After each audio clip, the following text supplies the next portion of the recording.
Ini limpah sudah pembacaan kita, mungkin next week baru sampai. Dari ayat 22, ayat 3 sampai 32. Ini poin pasti yang ketujuh. Pada malam itu, ayat 22, Kejadian 32, Yakub bangun dan dia membawa kedua istrinya, kedua budaknya perempuan. Ini juga adalah gundik. Jadi Yakub ada 4 orang istri. Dan itu kita perjanjian lama. Itu kita perjanjian lama. Asik, oke? Itu bukan perjanjian baru. Perjanjian baru, seorang lelaki itu meninggalkan ibu bapa, bersatu dengan seorang perempuan, 2 jadi 1. Yang disatukan oleh Allah tidak boleh dipisahkan manusia. So, live happy ever after. Ucap saya tengok Asif sejak kita maaf Asif. Haleluya. Haleluya. Ya. Jangan give up. Kita luar biasa. Oke, Pastor teruskan dulu di sini. Saya baca, menyeberangi di tempat penyeberangan sungai Yabok. Sesudah dia menyeberangkan mereka, dia menyeberangkan juga segala miliknya. Pastor mau jelaskan apa yang berlaku. Ayat 24 mengatakan, lalu tinggallah Yakub seorang diri. 24. Jacob was left alone. Dia suruh dulu Leah, Rachel, kedua dan semua anak-anak dia menyeberang dulu itu sungai Yabok. Dan sekarang dia tinggal seorang diri. Oh, luar biasa. Kadang-kadang Tuhan menuntut kita menjadi individu atau pribadi di hadapan Tuhan. Kadang-kadang kita terlalu terikat dengan banyak perkara. Saya kenal seorang pastor yang mungkin patut dia masuk pejabat 7-8 jam. Tetapi 4-5 jam dia ambil anak, antar anak. Jadi mungkin dia kerja paling-paling 2-3 jam. Dari pagi, apalagi ada 3-4 anak. Nanti petang, kalau masa dia sendiri tidak apalah. Memang kita ada tanggung jawab. Saya mau kita dengar baik-baik. Yakub, dia keluarga dia semua menyeberangi sungai Yabok di sini. Dan dia tinggal seorang diri. Saudara, sebenarnya pada akhirnya adalah saudara seorang diri. Dan hubungan saudara dengan Tuhan. Bila Yesus tanya saudara pada akhir zaman, saudara tidak boleh salahkan, oh istri saya selalu menyibuk, anak saya yang selalu mengganggu saya. God will ask you, saudara seorang diri yang akan memberi kepertanggungjawaban di hadapan Tuhan. Saya baca satu ayat dari Injil Matius bab 10 ayat 37. Mari kita bayangkan ya, supaya kamu lebih paham.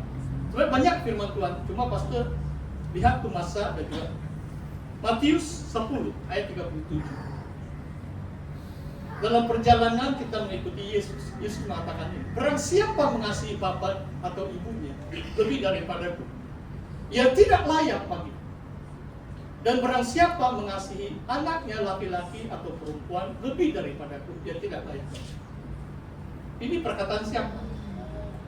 Kadang-kadang kita kasih twist begini. Ini Yesus yang kata. Yesus harus mendapat tempat utama. Yang pertama dan yang utama dalam hidup saudara dan saya sebagai seorang individu before God, before Jesus Christ. Ada orang tidak mau melayani Tuhan pun, izinkan saya kubur ayah saya dulu, Kak. Ada itu dalam kitab Injil. Apa Yesus katakan? Biar mati, menguburkan yang mati. Oh saudara, ini ayat-ayat firman Tuhan yang menuntut kita bertanggung jawab sebagai individu, seorang diri di hadapan Tuhan. Bila Yakub seorang diri, baru Tuhan menampakkan diri kepadanya sekali lagi. Mungkin ini paling famous. Tidak tahu kamu ajar di sekolah minggu atau tidak. He wrestled with God. Maybe from the early hours in the morning until dawn. sampai fajar menyingsing, dia bergulat atau bergusti atau bergelut dengan seorang malaikat yang mewakili itu. Kalau dia terlalu sibuk urus itu ini, kalau dia masih dalam kumpulan keluarganya, Tuhan tidak dapat perhatiannya yang sepenuhnya. Hanya bila Yakub seorang diri, Tuhan datang kepadanya. Luar biasa.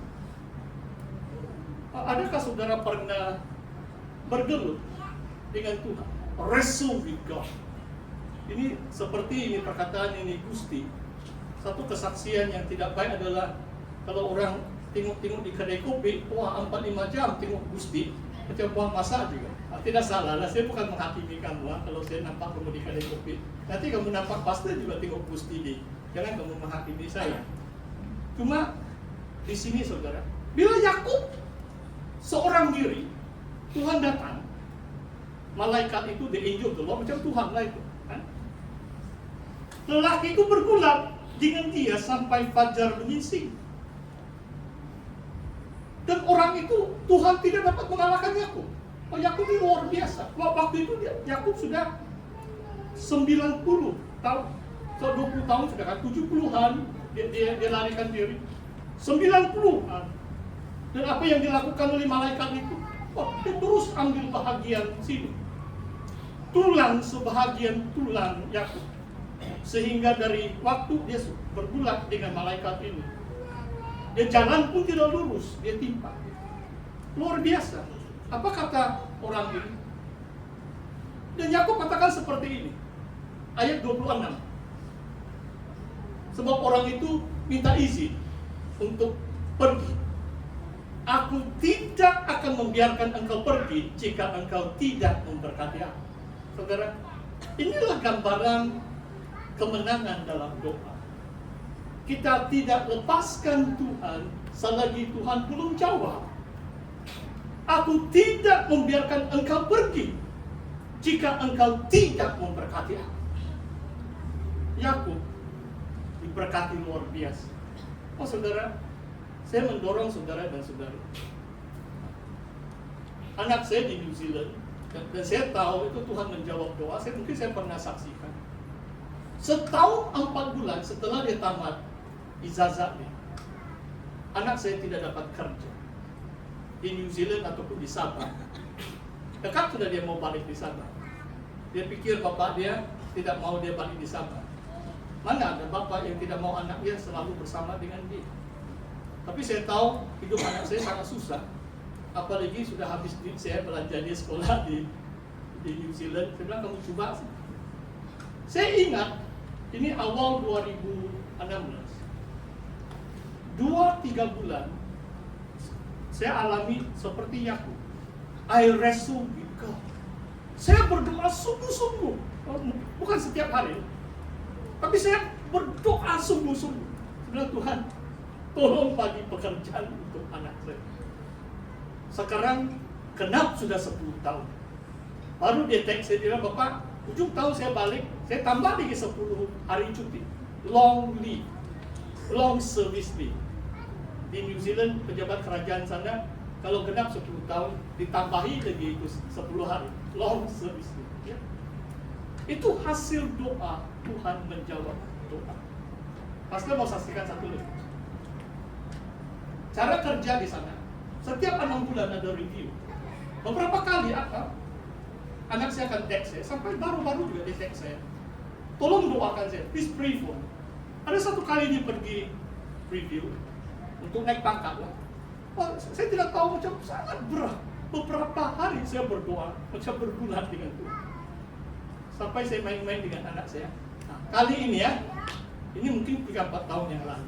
Kalau Tuhan jawab doa bapak kamu, kalau kamu betul-betul naik gaji, bukan sedikit juga naik gaji, jangan kamu lupa bagi bapak kamu sikit-sikit. Saya cakap begitu. Oh, first time, the last time. Sejak itu saya tidak minta lagi, saya malu. Betul-betul Tuhan jawab doa. Sebab saya yakin, saya berapa hari saya berdoa. Saya bilang, tolong Tuhan berkati anak saya. Sudah naik gaji, dia lupa sudah janjinya. Di penentuan Amin yang bagi saya angpau beberapa kali. Haleluya. Tolong doakan anak saya. Haleluya. Saudara, ada masa-masanya. Jangan kamu salah paham, jangan kamu salah tafsir Matius. Bukan kita tidak menyayangi orang tua kita, bukan kita tidak menyayangi anak-anak kita, tetapi ada masa Tuhan mau kita seorang diri.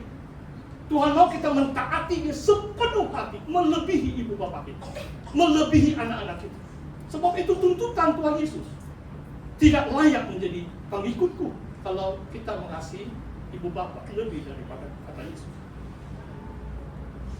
Dan bila kita seorang diri, Tuhan menyatakan diri luar biasa.